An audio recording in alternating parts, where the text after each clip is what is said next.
भाईजान आपसे नहीं हो पाएगा। Sorry to say that, it's totally pathetic. इतनी पैथेटिक क्रिकेट पाकिस्तान खेलेगा मैं एक्सपेक्ट नहीं कर सकता था। मैं समझा था कि नीदरलैंड्स और यूएसए के मैच के बाद चलो पाकिस्तान को शायद ये एहसास हो जाएगा कि हमने बैटिंग किस तरह से करनी है, बॉलिंग किस तरह से करनी है। हालांकि खदशा था कि जिस तरह से नीदरलैंड और यूएसए के खिलाफ पाकिस्तान ने बैटिंग की थी, दोनों पिछले मैचेस में बैटिंग कोलैप्स हुआ था। नीदरलैंड के खिलाफ भी बैटिंग कोलैप्स हुआ था, वो तो बचत हो गई, लेकिन यूएसए के खिलाफ भी आखिरी 2 ओवर में पाकिस्तान की 5 विकेटें गिरी थी। तो मुझे खदशा था कि पाकिस्तान का बैटिंग कोलैप्स तो यार बनता है, बनेगा। अब चाहे पहले बैट करो या सेकंड बैट करो, बहरहाल कप्तान ने टॉस जीता, टॉस जीत के खुद बैटिंग करनी चाहिए थी, क्योंकि आपको अंदाजा था कि आप स्पिनर्स आपकी स्ट्रेंथ है, बॉलिंग ओवरऑल स्ट्रेंथ है, बिलखुसूस स्पिनर्स। उस्मान तारिक आपके पास है, अबरार आपके पास है और भी स्पिनर्स हैं, तो कम से कम आप टॉस जीत के खुद बैटिंग करते और इंडिया को बैटिंग करवाते। जब पाकिस्तान ने टॉस जीतकर फील्डिंग का फैसला किया तो अंदाजा हो गया था कि यार बाबू प्रोग्राम तो बढ़ गया, प्रोग्राम तो बढ़ गया। मुझे अंदाजा हो चुका था कि चलो यार शायद कप्तान के जहन में कोई प्लान होगा, कोई स्ट्रेटेजी होगी, लेकिन स्ट्रेटेजी तो साली को नजर ही नहीं आई। ईशान किशन के 77 रन 40 गेंदों पे।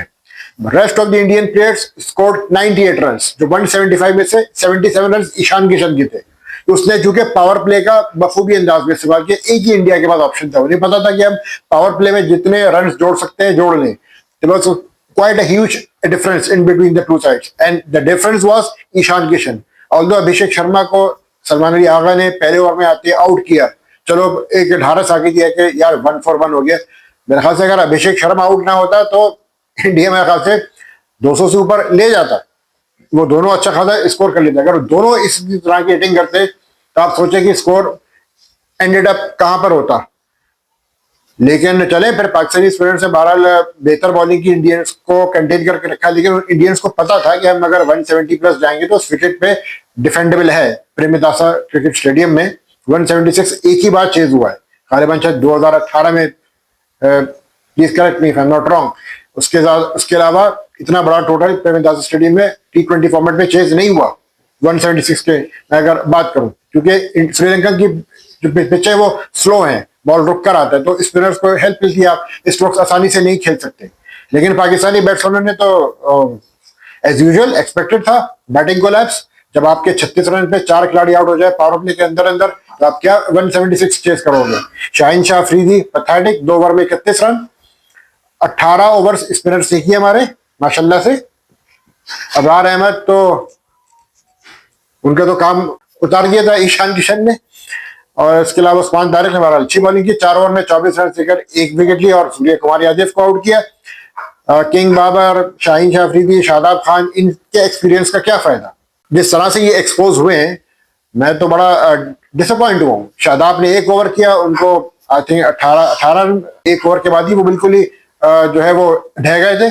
शाहीन शाह अफरीदी 2 ओवर में 31 रन दे रहे, बाबर आजम जो है वो भी रन ना बना सके। तो आप क्या कर रहे हैं भाई। टीम की कोई परफॉर्मेंस, मकसद ये कि टीम का कोई गेम प्लान होता है, टीम का गेम प्लान नहीं नजर आया, इंडिविजुअल प्लान नजर आया। रमीज राजा कमेंट्री में वही बात कर रहा था तो साथी कमेंटेटर के साथ के इंडिविजुअल प्लान नजर आ रहा था, टीम प्लान नजर ही नहीं आ रहा था। भाई आपसे छक्के अगर नहीं लग रहे, आपको पता है कि शॉट मारना इतना मुश्किल है, तो यार गो फॉर बाउंड्रीज। नहीं भाई, सिवाय उस्मान खान ने अच्छी बैटिंग की जिन्होंने 44 रन बनाया, कुछ लगा कि यार के उस्मान और शादाब की पार्टनरशिप बिल्डअप होती तो हमने कहा चलो शायद कुछ फाइट देंगे ये उस्मान खान भी जिस तरीके से आउट हुए, आगे बढ़ के कट शॉट खेल ले,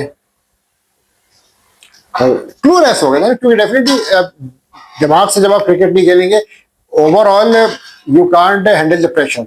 it has been proved that Pakistani team can't handle the Indian pressure. If you can't handle the pressure of a big match, if you can't handle a pressure of the big team, although India is at number 1 and Pakistan is at number 6, but सारी बात pressure की है, nerves का control होना। आप तो बिल्कुल ही आपके नर्व्स ही बेकाबू हो गए थे, हवास माख्ता हो गए थे, तो इस तरह आप नहीं क्रिकेट खेल सकते। मैंने कल ही कहा था यार कि अगर आपको इंडिया को हराना है तो आपको बॉलिंग, बैटिंग, फील्डिंग तीनों में 100% देना होगा।